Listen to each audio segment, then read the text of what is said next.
গ্রামের মতো এত শান্তি আর কোথাও খুঁজে পাওয়া যাবে না। গ্রাম মানে আমার কাছে একটা ভালোবাসার জায়গা। শুধু একবার না, বারবার আসতে চাই আমি আমার গ্রামে। তো আমি আমার গ্রামকে খুব বেশি ভালোবাসি। শুধু আমি না, আমার মনে হয় প্রত্যেকের কাছে প্রত্যেকের গ্রামটা অনেক বেশি সুন্দর বা ভালোবাসার একটা জায়গা। আসসালামু আলাইকুম সবাইকে। কি অবস্থা সবার? তো আগের দিন আমার ভাবিদেরকে নিয়ে নতুন বিল ঘুরিয়ে দেখিয়েছি। তো আজকে আমি দেখাবো আমাদের আর একটা বিলে। তো আর আমি আর ভাবি হাঁটতেছিলাম, আর আমাদের কচি কাঁচাগুলো তো আগেই দৌড়িয়ে বিলের ধারে পৌঁছে গিয়েছে, আর এইদিকে এই যে আমরাও হাঁটতে হাঁটতে পৌঁছে গিয়েছি। তো এটাকে আমরা বিলের পাড় বলি, মানে এখানে নৌকা ঘাট, এখান থেকে নৌকায় উঠতে হয়। আর আজকে নৌকায় উঠে এই ঘাট থেকে আমাদের ঘাটে গিয়ে নামবো। আর এইদিকে দেখুন প্রকৃতিটা কত সুন্দর, মাশাল্লাহ মাশাল্লাহ। আমার মনে হয় আমার গ্রামটা আমার কাছে খুব বেশি সুন্দর।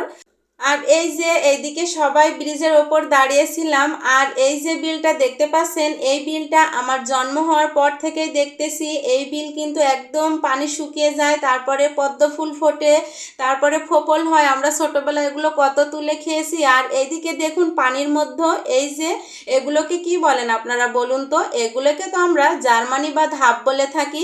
তো পরিবেশটা কতই সুন্দর, তাই না? আমাদের একটা ছোট্ট গ্রাম। তো এই ছোট্ট গ্রামকে নিয়ে আমি তো খুবই গর্ববোধ করি।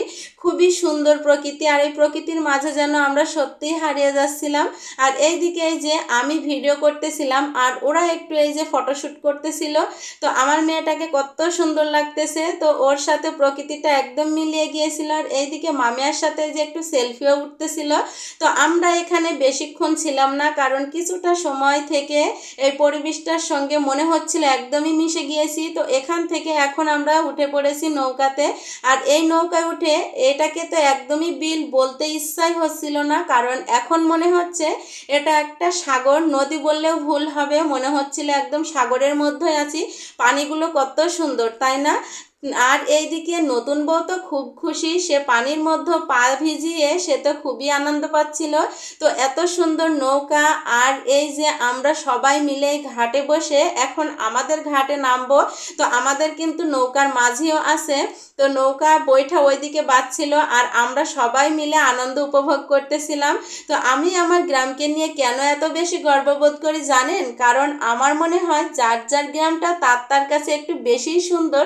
তো আমার তো আজকে খুবই ভালো লাগছে। সত্যি আমি একবার না, দুইবার না, শতবার আসতে চাই এই গ্রামে। আর এই গ্রামে আসলে যেন আমার মনটা একদমই ফিরে যেতে ইচ্ছে করে না সেই চার দেওয়ালের মধ্যে, কারণ ওখানে আলো বাতাস এই প্রকৃতি কোথায় পাবো, তাই না? তো গ্রামে আসলে অন্যরকম একটা ফিল হয়। আর এখন যেহেতু এই বিলে মাছ চাষ করা হচ্ছে, আর এদিকে দেখুন পানি শুকিয়ে গিয়েছে, মানে অল্প পরিমাণ যেহেতু হয়ে যায়, তখন এই যে স্যালো মেশিনটা দিয়ে কত সুন্দরভাবে পানি তুলে দিচ্ছে বিলে। আর এই মেশিনে আমরা কত গোসল করেছি। তো কে কে গোসল করেছেন অবশ্যই কিন্তু কমেন্ট করে জানাতে ভুলবেন না। আর এইদিকে দেখুন কত সুন্দর পানিগুলো, একদম নীল নীল পানি মনে হচ্ছিল। যাই হোক, আমরা এই যে নৌকা ভ্রমণ শেষ করে এখন আমরা বাড়ির উদ্দেশ্যে রওনা হব। এই যে আমাদের পাড়ে চলে এসেছি, আর এসে এই যে সবাই তাড়াহুড়ো করছে নৌকা থেকে নামার জন্য। আর আমার মেয়েটা একটু ভীতু প্রকৃতির ছিল। আমি আগে নেমে আমি আমার মেয়েকে নামিয়ে নিয়েছি, তারপর ওর মামিয়ারা নামতেছে।